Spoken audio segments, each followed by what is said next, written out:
Muy bien, queridos amigos. Muy buenas tardes, buenos días, buenas noches, depende de cuándo veas esto. Bienvenidos una vez más a Epistecnología. Hoy tenemos un invitado especial, una persona eh, muy estimada, un hermano en todos los aspectos y un profesional también en todo lo que es ley, que hoy pues estamos formalmente como una plataforma de divulgación científica y cultural, ¿ok? Reconocido, gracias a Dios, por la Biblioteca Nacional del Perú. Y hablando de biblioteca, el invitado de hoy justamente es uno de los custodios más importantes del sur del Perú. ¿Y por qué es uno de los custodios más importantes del sur del Perú? Porque acá él es el director de una de las bibliotecas que tiene la memoria oral, escrita, perdón, la memoria escrita más importante del sur del Perú. Enrique, bienvenido. Muchas gracias, Henry. Un placer. En este, creo que los espacios de divulgación científica son muy importantes hoy día. Y ahora, pues, gracias a las redes sociales, digamos, a las señales digitales, llegar a muchos lugares, ¿no? Muchas gracias a todos los que nos escuchan. Bienvenidos y gracias por el tiempo que ocupan en prestar atención a estas pequeñas conversaciones.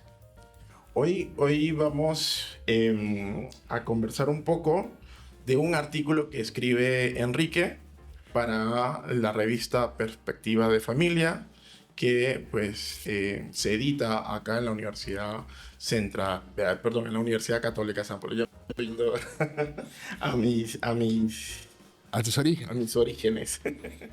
Lo que queríamos un poco era traer y conversar, comentar justamente este artículo que a mi parecer es muy propicio para el momento en que vivimos ahorita.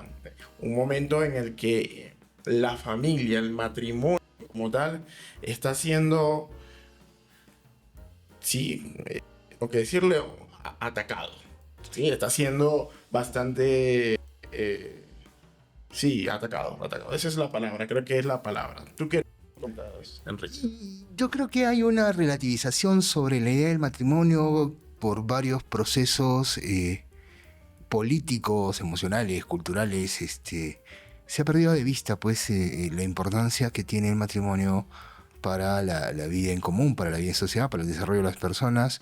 eh, y esto efectivamente se percibe como un ataque, ¿no?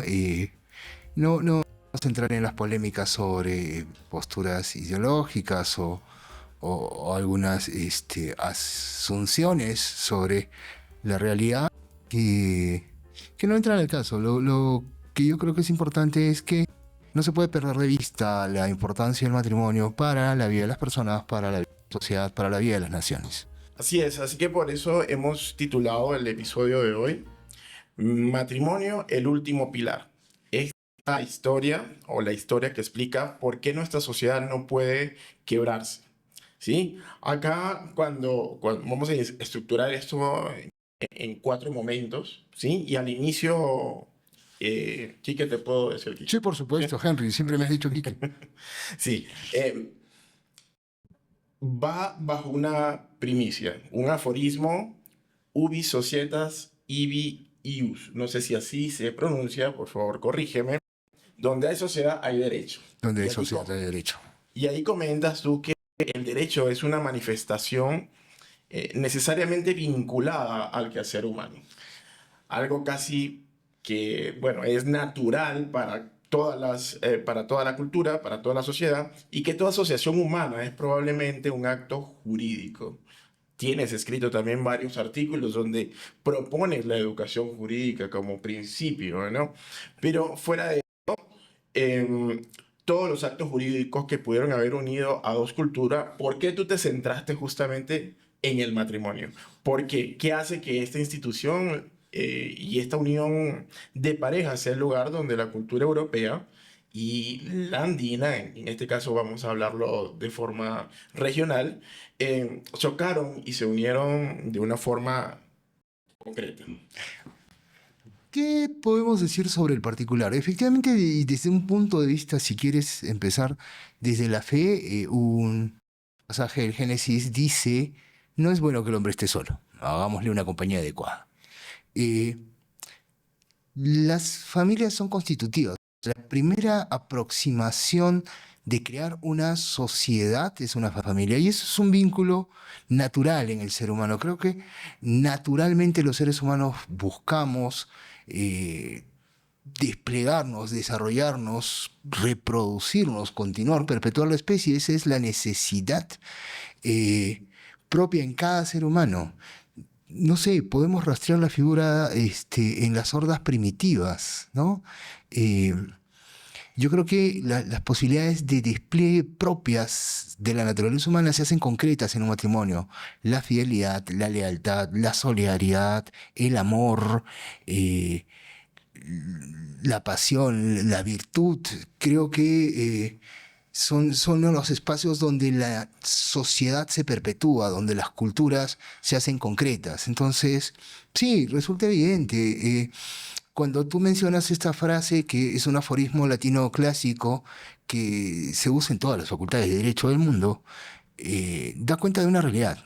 Solamente cuando hay un encuentro entre personas, hablamos de derecho. El ser humano por sí mismo, solo frente a nadie, no tiene derechos. No hay derecho si no hay nadie más en el mundo. En el momento del encuentro nace la relación jurídica, ¿no? Eh, Vamos, ¿qué es lo que ordena además las demás manifestaciones humanas? Podemos tener quizás un primer encuentro en el poder, y el poder es a veces violencia, si yo soy más fuerte que tú. Pero el encuentro de sociedad de alguien que quiere construir algo juntos es una relación jurídica. Eso es derecho. Ok, ok, muchas gracias por esa respuesta concreta. Me dejas entonces que el principio del derecho es que hayan dos o más. Así es, eso es, digamos, es lo que se le dice a todos los estudiantes de Derecho al inicio de la carrera. El derecho existe cuando existe alguien más, ¿no? Y lo sostiene, digamos, la teoría del derecho hace muchos años, el doctor Herba, derecho natural, etcétera. Solo hay derecho cuando hablamos de dos o más personas, ¿no? Y el encuentro natural que se presenta en la vida de las personas es un encuentro en pareja, es la decisión de constituir una sociedad estable. Esa es la lógica del matrimonio. Una sociedad Prácticamente estable. decimos entonces que el derecho, podríamos incluso decir que nace de una u otra forma en el encuentro de dos y los primeros dos que se encuentran, pues es un matrimonio. Sí, o sea, vamos, evidentemente encontramos personas, ¿no? Cuando pasamos, esto lo dice bueno, una reflexión de una antropóloga, cuando hablamos de una civilización, cuando hablamos del inicio de la civilización, evidentemente alguien va a decir, mira, con la escritura, ¿no? Y esta profesora, esta antropóloga, dice, el principio de la civilización es cuando se encontró un fémur entablillado, ¿no? Los restos de alguien al que se le curó una fractura. ¿Por qué dicen esto? Porque en el mundo, digamos, en la selva, en el mundo salvaje, el débil, el lastimado es el que se queda atrás y es el que va a ser pasto de los depredadores.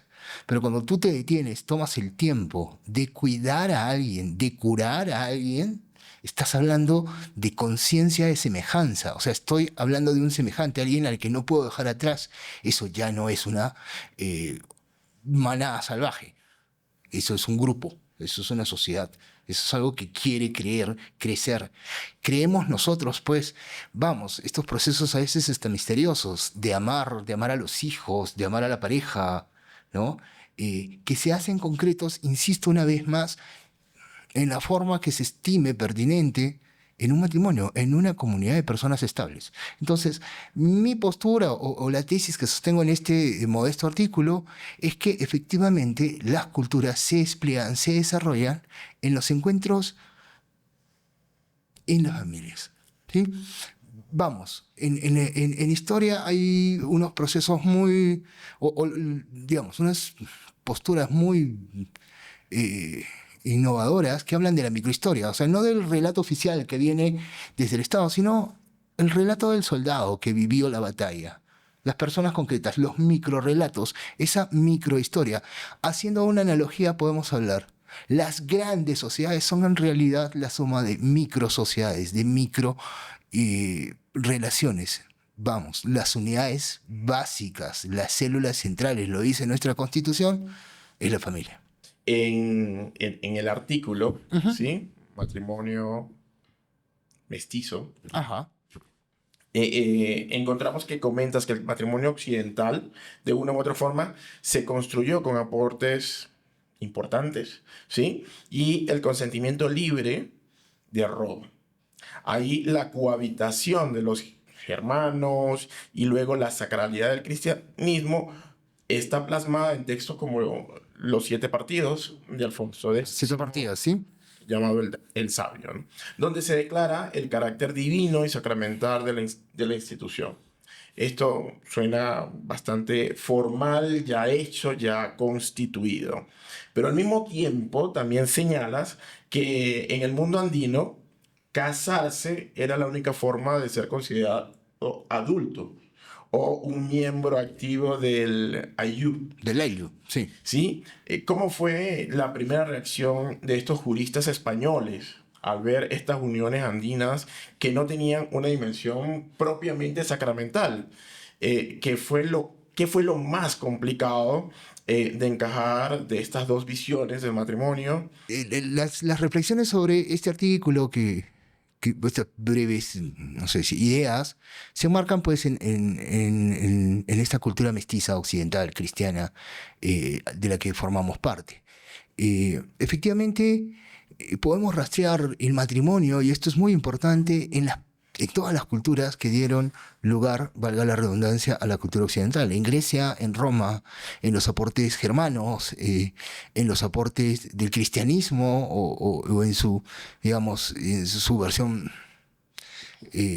más remota del judaísmo, hay esta noción de matrimonio. En varios momentos se legisla, se habla, se reflexiona sobre el matrimonio.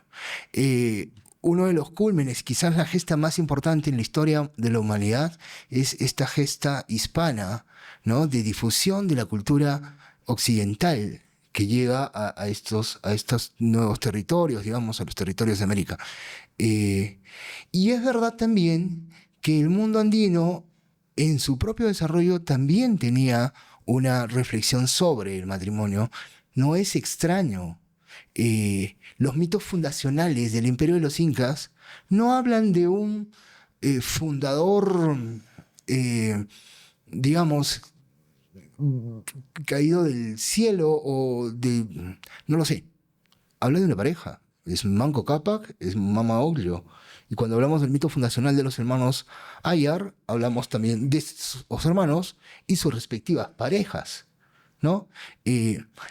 Cuando se produce el encuentro, efectivamente hay una visión respecto a el desarrollo, la lectura de la comunidad. Vamos, esto puede ser discutible porque no fue del todo difícil que el mundo andino encuentre canales de conexión con el mundo occidental. Vamos, desde dos puntos de vista. La primera relación en común entre el hombre andino y el hombre occidental, o una de las primeras puntos de coincidencia, es que se reconocen hijos del mismo Dios. En América Hispana, digamos, desde la aproximación católica, todos son hijos del mismo Dios, ¿no? Esto se puede evidenciar además con las manifestaciones religiosas en el Ande peruano o en la zona andina. Y en la misma lógica, el derecho reconoce estas uniones matrimoniales y les da una formalidad, incorpora a las personas como ciudadanos. Esa es la lectura del hombre hispano. Recordémonos nosotros que el hombre hispano viene de 200, 300 años de pelear la guerra de reconquista en España. O sea, lo que los mantuvo unidos a lo que hoy llamamos España era su fe. Y esos son los soldados que vienen, ¿no? Y las evidencias históricas nos demuestran además que las intenciones del hombre hispano no eran honestamente, la intención de saquear, como se ha creído una leyenda negra, ¿no? Sino quedarse, de construir una cultura aquí. Entonces, si buscas construir una cultura, naturalmente buscas una familia. O sea, Francisco Pizarro, ¿sí?, toma una esposa y la heredera de la fortuna de los Pizarro es Francisca Pizarro, una mestiza, ¿no? Entonces, yo creo que esta lectura del hombre andino, porque esto es verdad, lo dice Raúl Porras Barrenechea, el imperio de los incas no pudo desarrollar, por un tema de tiempo, una cultura, eh, una idea de nacionalidad. Pero sí está la cultura andina, esta cultura de reciprocidad, esta cultura de la ayuda mutua, de la solidaridad, que son las unidades que hoy reconocemos como ellos, grandes comunidades. No está presente en el mundo andino la idea de familia nuclear. ¿Sí? Los matrimonios en el mundo andino eran básicamente la evidencia de que ahora tenemos una familia más aportante dentro del ayllu, ¿no? Trabajo de la tierra, trabajo comunitario, para una maquinaria bien aceitada, que era el imperio de los incas. ¿De acuerdo? ¿Qué le aporta el mundo hispano a esta lectura? El amor, la virtud, la conciencia de la gracia sostenida en cada matrimonio, y le da una forma legal y le da un criterio de sacralidad. Recordemos nosotros que hasta muy avanzados los años, la idea de matrimonio era estrictamente religiosa, ¿de acuerdo? Y era potestad de los eclesiásticos inscribir, registrar y mantener los matrimonios en función, ¿de acuerdo?, del derecho civil y del derecho canónico, ¿no?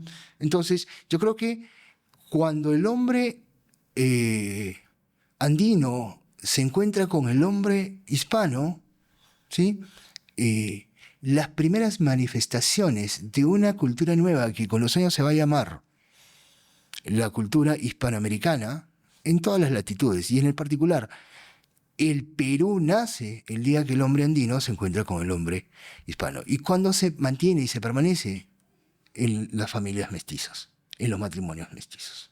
Ver cómo, de una u otra forma, el mundo andino se va, o sí, o bueno, todo Hispanoamérica se va adaptando a esta nueva forma. Y una de las cosas, y lo acabas de decir ahorita, ¿no? ¿Qué le aporta, ¿no? Pero yo creo que desde otras lecturas podrían ser, no, pero bueno, es que ese aporte fue un aporte a las malas, ¿no? Eh, yo me preguntaría, y creo que hace poco, pues hace unos meses atrás, hubo un profesor que justamente nos hablaba un poco de estas culturas bárbaras, ¿no? Que teníamos. No sé si la cultura andina llegaría hasta ese punto, lo hablaremos y lo investigaremos en otro episodio, pero ciertamente la llegada de la corona española propone una ley como una herramienta política y, sí, de evangelización. Y ahí viene mi pregunta. Algo que nos llamó mucho la atención es que, lejos de prohibir justamente la corona, el matrimonio, lo que principalmente hace es promover activamente el matrimonio mixto. Esto me pareció interesante, sobre todo, cuál fue la justificación, ¿no? La justificación que nos da la corona es, mira, hay desorden, ¿sí? Hay un desorden, no sé si de ida y de vuelta, masculino, femenino, en fin, multiétnico, pero hay un desorden. Y allí es donde se promueve justamente estas leyes. ¿Podrías contarnos alguna anécdota o ejemplo que hayas conseguido que por cosas de tiempo pues no pudiste colocar en tu trabajo? Mira, hay varias cosas en la reflexión, efectivamente hay mucho que se puede decir, esto no es un trabajo, por supuesto, que no pretende ser la última palabra sobre el tema. ¿Qué datos curiosos resultan interesantes? En algún momento leíamos algunas ordenanzas que prohibían el matrimonio, o sea, que un padre de familia podría oponerse a que su hija se casara con una persona que no acreditara su ascendencia española.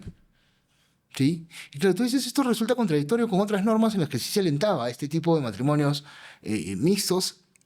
Y ahí hago un paréntesis porque además había una preocupación por la salvación de las almas. ¿Sí? O sea, no se puede tener muchas mujeres, no se puede vivir amancebado. ¿Sí? Hay que darle formalidad a esto, era la preocupación de los sacerdotes, pero en algún momento aparece una ordenanza en la que se prohíbe. Uno se pregunta por qué hay una cariz racista, hay un cariz discriminador sobre el tema. La respuesta es curiosa. No se le empieza a tener miedo al mestizo. Desde la lectura, digamos, oficial, política, eh, se preocupa el mestizo, porque ya son muchos. Porque el mestizo se termina, es un tema muy político. ¿Dónde es leal el mestizo? ¿A la corona de España que no conoce o a esta tierra en la que ha nacido? Demasiado mestizo, no, mejor pongamos españoles. Porque si no, vamos a tener probables revueltas. ¿Qué quiere decir esto? Este país es hecho de mestizos. Habían demasiados mestizos. Ya las mezclas estaban por todos lados, ¿no? Y evidentemente esto lo puede explicar en algunos momentos cuando los procesos independentistas aparecen fuera de cualquier otra disquisición política. Es verdad que uno empieza a tenerle amor a la tierra que ve, a su propia montaña, ¿no? Yo no me sé, me imagino que el arequipeño de hace 200 años, 300 años, seguía sintiendo que el Misti es un volcán muy bonito y que mis campiñas y mis montañas, y esta es mi tierra y esto es por lo que aquí crezco, aquí vivo, aquí trabajo, esto es lo mío, ¿no? Entonces, claro, hay en algún momento esta duda de hay demasiados mestizos, tengamos cuidado, mejor mandemos más españoles porque si no vamos a tener problemas. En la práctica al final parece ser que algo así ocurre. Eso, y efectivamente, otro dato que es curioso, que no lo pongo yo, pero cuando las huestes de Manco Inca cercan Lima y los españoles están a punto de ser derrotados en el cerco de Lima, del sur aparece un contingente de 5.000 indígenas eh, dirigidos por la Inés Canguancho, que era la madre de de Inés Huaylas, que era la esposa de Pizarro, y vienen a defender a Pizarro, ¿no? Porque, digamos, vengo a defender a la familia, vengo a defender al yerno, ¿no? Y son esos datos curiosos. Efectivamente, pues el imperio de los incas eran los incas, pero había muchas otras culturas, ¿no? Ese tipo de cosas curiosas que se presentan en la realidad peruana. Entonces, ya no estamos hablando de imperios, estamos hablando de una cultura naciente. Y es curioso, los que defienden a los españoles son los indígenas de la suela de Pizarro, ¿no? Eso lo dicen varios historiadores, Inés Regalado, no lo sé, eh, al final la guerra de conquista fue una guerra de indígenas contra indígenas, ¿no? Y que el crisol mestizo, repito una vez más, en el común ordinario, lo que tenía son familias. ¿Sí? Nótalo, digamos, una curiosidad, probablemente tú que vienes de otra latitud, de otra cultura, pero en Arequipa se usa mucho el habla lonca, nosotros hablamos en lonco. ¿Qué es el lonco al final? Es una mezcla de español con quechua, ¿sí? O sea, es un modismo se desarrolló en la tierra arequipeña que al final es una mezcla de español con quechua, ¿no? Todavía tienen algunos ese Sí, a cantadito. veces la gente se pone cariche o andan chascosos. Viendo hoy, trayéndonos al momento de hoy, luego vamos a volver al punto, pero vemos que hay no sé si la palabra sea un ataque, ¿no? Pero hay un movimiento, ¿no? Que está a veces queriendo, y se ve en estadística, que vamos a poder tratar en otro episodio, ¿no? Que el matrimonio lo van atacando, lo van desapareciendo cada vez, ¿no? ¿Por qué piensas tú que que es un elemento, pues, importante para el joven, que tenga nociones del origen, ¿sí? Cuando tú me dices esto de diferentes culturas, ciertamente hay un término que bueno, que es incaico, ¿no? Que es el Servinacuy.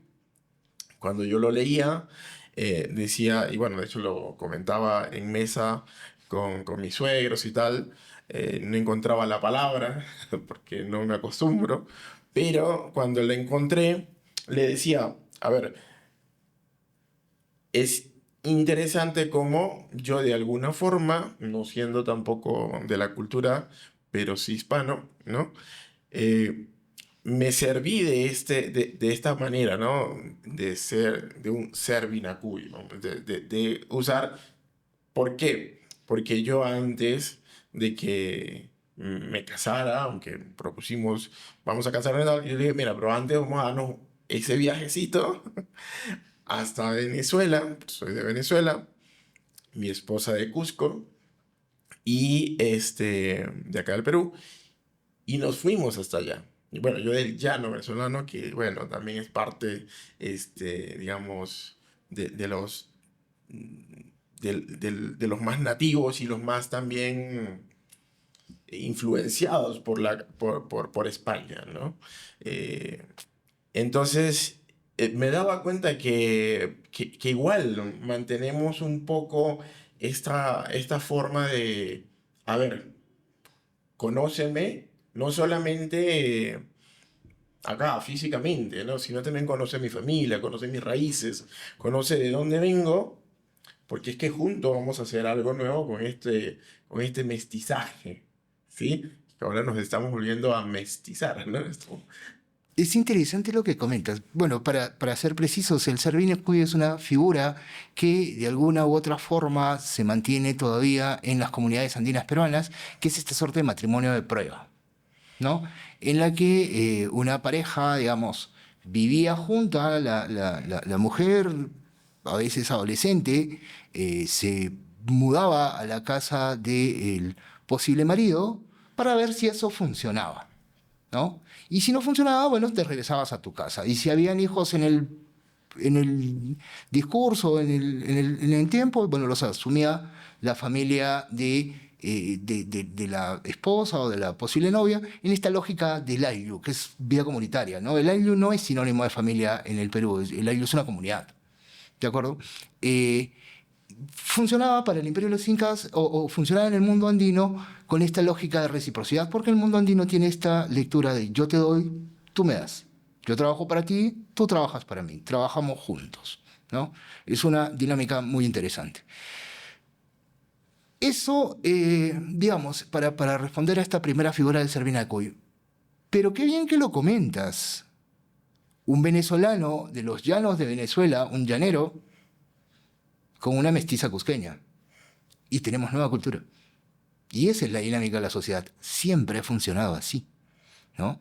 Y efectivamente ahora los hijos que Dios les ha dado, con los que están bendecidos, conversábamos eso fuera de cámara, son mestizos. Sí, son venezolanos, es verdad. Son peruanos, es verdad. Y ahora manifiestan la riqueza que además nos compete pues a los hispanos, ¿no? La posibilidad de seguir comunicándonos en el mismo idioma, de tener raíces comunes, ¿no? Entonces, todo eso se ha generado en familias y familias y familias mestizas, ¿de acuerdo? Por varias razones, por varias razones. Es famoso el cuadro que ahora en la Compañía de Jesús, donde una ñusta se casa con un noble, Ujú. ¿no? Posiblemente por razones políticas, ¿sí? Garcilaso de la Vega es un mestizo. San Martín de Porres es un mestizo. Un presidente chileno presumía ser descendiente, ¿sí? De Tupac Inca Yupanqui, ¿no? Y también, vamos, por razones políticas, para el español promedio, le hacía muchísimo sentido emparentar con la nobleza incaica, porque eran nobles reconocidos por la corona española. Eso te garantizaba posiblemente tierras, posiblemente recursos, posiblemente un escalamiento social. No entramos a la discusión de las conveniencias o no de los matrimonios en los distintos momentos de la historia, porque eso sería anacronismo, no podemos juzgar el pasado con criterios del presente. Pero lo concreto, lo real, es este crecimiento, esta difusión de la cultura que se hace concreta en las familias. Vamos, si me preguntas a mí, mi padre me enseñó respeto a la patria y mi madre me enseñó a rezar. Mestizos. ¿Sí? Mestizos. Yo creo que esa es la realidad peruana, creo que esa es la realidad hispanoamérica. E insisto, mi modesta propuesta es que esto lo podemos encontrar en los distintos matrimonios, ¿sí? En la vida matrimonial, en la vida familiar, donde el matrimonio es, digamos, el elemento gatillador. Por eso es que mi artículo se sostiene que el primer encuentro o la sociedad mestiza es un encuentro en el derecho, en el matrimonio. Excelente. Muchas gracias, querido Quique. Cuánta riqueza, ¿no? Cuánta riqueza, cuánto conocimiento. Y bueno, les comento que, como dije al principio, Quique es un custodio, es un custodio Una exageración. de la memoria del sur, de la mejor memoria del sur del Perú. Y es importante, desde mi punto de vista, es importante siempre, pues yo como sociólogo digo, es importante rescatar siempre la memoria oral y la memoria histórica, porque es que solamente así podemos volver, digamos, a lo que somos. Y una de las cosas a lo que estamos dedicando esta serie, y vamos a dedicar de acá, no sé, 7, 8 episodios de este podcast, es justamente a ver cómo ha ido caminando esta institución que es el matrimonio, que es la familia. Una institución que para algunos dice, pero bueno, con eso no pasa nada, yo puedo convivir con la otra persona, pero estamos viendo efectos demográficos interesantes también con respecto a eso. Y no solo demográficos, no, sino también de salud, ¿no? Y bueno, en la revista Perspectiva de Familia hay varios textos que iremos trabajando. Es algo que es importante porque nadie ama lo que no conoce. Entonces, pues digo, pero ¿para qué yo voy a tener una familia así? Además, o bueno, digamos, no sé, yo que vengo de un país que todo el discurso político empezó justamente deteriorando un poco esa institución. Es increíble, y sin querer entrar mucho en política, ¿no? Pero es increíble cómo justamente lo primero que se ataca cuando se quiere hacer un cambio malo es a la familia. Porque ese ejemplo que yo me lo acabo de imaginar, ¿no? O sea, tienes a esta señora, la suegra, viniendo con 5.000 indios acá, dice más o menos. Y es que así es la familia vamos todos, ¿no? Y lastimosamente, ese es una de las cosas que ocurrió allá en mi amada Venezuela, por cuestiones, pero ocurrió así, o sea, un señor que se dijo ser familia de un indio, ¿sí? Dijo yo soy, ¿no? Y como yo soy, apóyenme. Pero lo que hizo fue, pues, ir al punto más paternal, ¿no? Que todos tenemos. Y fue diciendo, bueno, saben que ustedes como familia, apóyenme porque somos familia, pero de repente, como había familia y que discrepaba, digamos, en estas ideas, decían, mira, no, al final terminó destruyendo muchas familias. Y hoy día, pues, somos 8 millones que estamos separados, ¿no? O sea, no es fácil. Sí, mira, yo reflexionaba con mi esposa en la era del mundo digital. Ahora donde la información, hemos producido tanta información que ahora nos hemos inventado inteligencia artificial para condensar lo que nosotros hemos producido. Y yo le decía a mi esposa, mira, cualquiera ahora diseña una puerta. Ahí tienes hasta tutoriales para hacer puertas. hazla. Pon la puerta. Eso no deja de ser humano. La centralidad siempre es ser humana. Y yo creo que en la era del mundo digital va a ocurrir un fenómeno interesante. Nos vamos a regresar a las humanidades, a lo que somos auténticamente. No quiero que me sonría una máquina. Quiero sentir calor humano, quiero que alguien me dé un abrazo. ¿Dónde nacen estas virtudes? En el encuentro. Todos tenemos un padre, todos tenemos una madre y todos tenemos conciencia de una familia que nos gustaría tener. ¿Sí? El amor se despliega en los hijos. Los hijos aprenden a amar como se amó en casa. Yo tengo la virtud de, no sé, mi abuelo tuvo 15 hijos, o 12 hijos, perdón. Y cada hijo 3 o 4.